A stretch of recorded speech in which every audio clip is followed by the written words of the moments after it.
my dear, for you to spend the fall in Southend instead of coming here.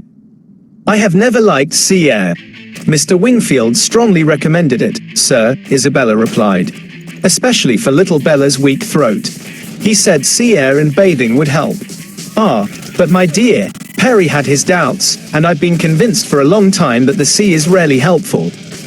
I'm sure it almost killed me once. Please don't talk about the sea, Emma said, trying to change the subject. It makes me miserable. I've never even seen it. Let's talk about something else. Isabella, you haven't asked about Mr. Perry yet, and he never forgets you. Oh, how is good Mr. Perry, sir? She asked.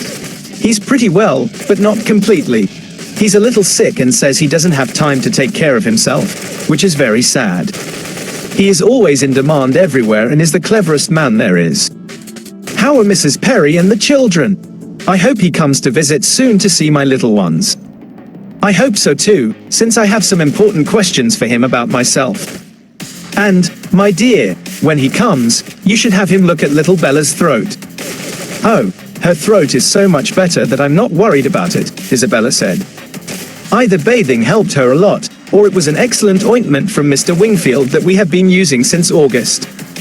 It's not likely that bathing helped her, my dear, and if I had known you needed an ointment, I would have told you about her. You seem to have forgotten Mrs. and Miss Bates, Emma said, interrupting her father again. I haven't heard you ask about them yet. Oh, the good Bateses. I am ashamed of myself. I hope they are well. I will visit them tomorrow and take my children. They are always so happy to see them. And that excellent Miss Bates. They are such worthy people. How are they, sir? Pretty well, my dear. But poor Mrs. Bates had a bad cold about a month ago. I'm so sorry, but colds have been so common this autumn. Mr. Wingfield told me he has never known them to be so widespread or severe, except during a true flu. That has been true, my dear, but not to the degree you mention. Perry says colds have been very common but not as heavy as he has often seen them in November. He doesn't think it's a very sickly season overall. No, I don't think Mr. Wingfield considers it very sickly, except... Ah, my poor dear child, the truth is, it's always a sickly season in London. No one can be healthy there. It's a dreadful thing that you have to live there, so far away. And the air is so bad.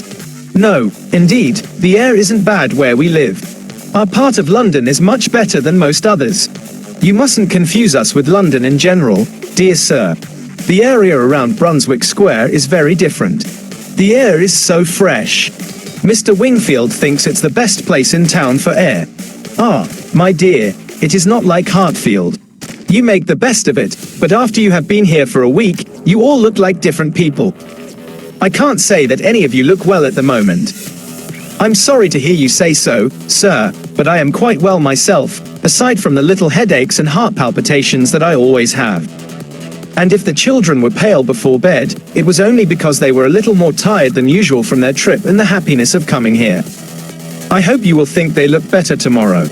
Mr. Wingfield told me he had never sent us off in such good health. I hope, at least, you don't think Mr. Knightley looks ill, she said, looking at her husband with concern. Middling, my dear. I can't give you a compliment. I think Mr. John Knightley looks very far from well. What is the matter, sir? Did you speak to me? John Knightley asked. I'm sorry to find